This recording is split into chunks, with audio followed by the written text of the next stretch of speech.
Hello guys, इस class में मैं बात करूंगा different types of argument in Python function. इससे पहले वाली क्लासेस में हमने फंक्शन के बारे में बात की है, पैरामीटर आर्गुमेंट्स के बारे में बात की है और डिफरेंट एग्जांपल भी हमने डिस्कस की थी वीएस कोड में। अब डिफरेंट टाइप्स क्या हैं आर्गुमेंट्स की? हमारे पास कीवर्ड आर्गुमेंट है, डिफ़ॉल्ट आर्गुमेंट है, रिक्वायर्ड आर्गुमेंट है। यार अगर आपके जहन में कोई क्वेश्चन आ रहा है, कोई कन्फ्यूजन है, तो आप कमेंट्स कर सकते हो और आप मेरी फ्री सपोर्ट भी ले सकते हो व्हाट्सएप पे।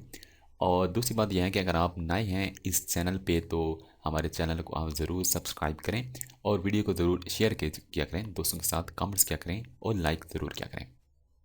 चलें, ये डिफरेंट टाइप्स हैं आर्गुमेंट की पाइथन फंक्शन में। अब एक एक आर्गुमेंट की जो टाइप है या पैरामीटर की जो टाइप है वो हम डिस्कस करेंगे एक वीडियो में।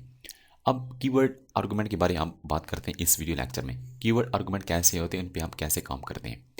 अब using keyword argument we can change order of parameter as we mentioned in function declaration. For example हमारे पास कोई ऑर्डर होता है, ये पहले नेम है उसके बाद नाम है, हमें पहले वैल्यू देनी पड़ेगी नेम की, उसके बाद हमें वैल्यू देनी पड़ेगी नम की।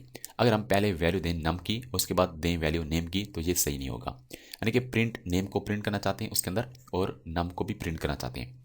अब ये फंक्शन कॉल किया जा रहा है, यानी कि अब ये जो जाफी है ये कहाँ जा रहा है, ये नेम के अंदर जाएगा तरतीब से। ये 32 कहाँ जाएगा, ये नम के अंदर जाएगा। अगर हम ऐसा करें 12, 12 कहाँ जाएगा नेम के अंदर। यार 12 कोई नेम तो नहीं है ना। अली ये जो नेम है ये नम के अंदर जाएगा, ये एक सही नहीं है। ये आपको आंसर सही देगा लेकिन ये जो सिमेंटिकली है वो सही नहीं है, यानी कि इसका मीनिंग कोई वाज़ेह मतलब नहीं हो रहा कि नेम जो है वो 12 है और नंबर जो है वो अली है। ये सही नहीं है, यानी कि तरतीब से आपने देने हैं। यानी कि जहाँ पे नेम है तो नेम की वैल्यू यहाँ पे आनी चाहिए, यहाँ पे नम है तो यहाँ पे दूसरे नंबर पे नम की वैल्यू आनी चाहिए। आप चाहते हैं कि मैं कीवर्ड का इस्तेमाल करके, मेरी मर्जी है, पहले नम दूं या पहले नेम दूं, तो आप देख सकते हैं कीवर्ड का इस्तेमाल करके, कीवर्ड आर्गुमेंट का इस्तेमाल करके। अब देखें नम इक्वल 32। अगर आप यहाँ पे वाजे कर दें कि नम की वैल्यू 32 होनी चाहिए, चाहे वो कहीं पर भी पड़ा है, पहले नंबर पे पड़ा है, दूसरे पे, तीसरे पे, कहीं पर भी पड़ा है, तो आप यहाँ पर वाजे कर रहे हो कि नेम की वैल्यू 32 होनी चाहिए और नम की वैल्यू फैसल होनी चाहिए। आप कहीं पे भी नेम पहले है नम बाद में है, कहीं पर भी है, तो उनकी वैल्यू यहाँ पे एडजस्ट हो जाएंगी। यानी कीवर्ड आर्गुमेंट आप क्या कर सकते हो, चेंज कर सकते हो order of parameter as we mention in function declaration. तो ये मेरे पास कीवर्ड आर्गुमेंट है। अब वी कोड में जाके मैं आपको इसकी एग्जांपल देता हूँ ताकि आपका कंसेप्ट मजीद क्लियर हो जाए। वी कोड में आके फर्स्ट ऑफ ऑल तो मैं करता हूँ फाइल को क्रिएट, और फाइल को क्रिएट करने के लिए फाइल का नाम लिखना पड़ता है।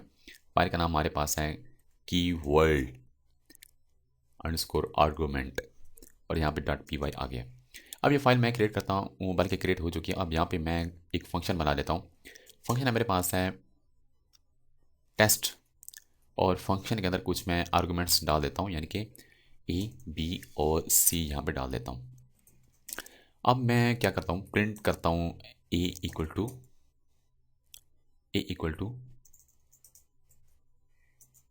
ए इक्वल टू ए की वैल्यू, और यहाँ पे मैं करता हूँ प्रिंट और बी इक्वल टू बी की वैल्यू, और यहाँ पे मैं करता हूँ प्रिंट सी इक्वल टू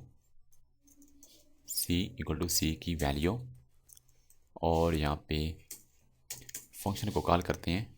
जब फंक्शन को कॉल करेंगे एक वैल्यू, बी की वैल्यू और सी की वैल्यू मैंने दे दी है। अब इस फाइल को एग्जीक्यूट करते हैं। कीवर्ड आर्गुमेंट फाइल का नाम है। ए की वैल्यू 10 आ रही है, बी की वैल्यू 20 आ रही है, सी की वैल्यू 30 आ रही है। अगर यहाँ पे मैं क्या करूँ, अगर यहाँ पे मैं ये करूँ कि ए की वैल्यू यहाँ पे 10 है, बी की वैल्यू 20 है, सी की वैल्यू 30 है, 30 है। अगर यहाँ पे मैं कर दूँ, पहले बी लिख दूँ, उसके बाद ए कर दूँ, उसके बाद सी कर दूँ, यानी कि अब बी की जो वैल्यू है 20, ये कहाँ पे जाएगी, ये ए की वैल्यू बनेगी। यानी कि यहाँ पे ऑर्डर को देखना पड़ता है, ऑर्डर को देखेगा। यानी कि बी की वैल्यू ए के अंदर स्टोर होगी, ए की वैल्यू बी के अंदर स्टोर होगी और सी की वैल्यू सी के अंदर स्टोर होगी। अच्छा, अब मैं क्या करता हूँ, इसको एग्जीक्यूट करता हूँ। देखिए ए की वैल्यू 20 आ रही है, बी की वैल्यू 10 आ रही है, यानी कि स्टार्ट में जो भी वेरिएबल दूंगा वो इस स्टार्ट की वैल्यू बन जाएगी। अब मैं क्या करता हूँ, मैं कहता हूँ यार तरतीब मैं यही रखना चाहता हूँ, तरतीब मैं यही रखना चाहता हूँ, और कीवर्ड का फिर मुझे यूज़ करना पड़ेगा। अब बी की वैल्यू मैं रखना चाहता हूँ 20 ही रखना चाहता हूँ तो यहाँ पे 20 दे दूंगा, और ए की वैल्यू अगर मैं 10 रखना चाहता हूँ यहाँ पे वाजे करना पड़ेगा, और सी की वैल्यू 30 ही होगी। अब इनको मैं कर देता हूँ यहाँ से ख़त्म कर देता हूँ। अब अगेन मैं इसको एग्जीक्यूट करता हूँ, तो अब ये सही काम कर रहा है। ए की वैल्यू 10, बी की वैल्यू 20, सी की वैल्यू 30, यानी कि कीवर्ड आर्गूमेंट में आप बता देते हैं कि फ़लाँ वेरिएबल की वैल्यू ये होगी। अगर उसको आगे पीछे भी कर देना तो फिर भी उसकी वैल्यू वही एडजस्ट होगी। तो ये हमारे पास कीवर्ड आर्गूमेंट था। कीवर्ड आर्गूमेंट की ये मिसाल थी। और नेक्स्ट हम जाते हैं, उसमें हम पढ़ेंगे कि डिफ़ॉल्ट आर्गूमेंट क्या होता है, डिफ़ॉल्ट आर्गूमेंट कितना ज़रूरी है, डिफ़ॉल्ट आर्गूमेंट को कैसे हम यूज़ करते हैं। चलें मिलते हैं नेक्स्ट वीडियो लेक्चर में।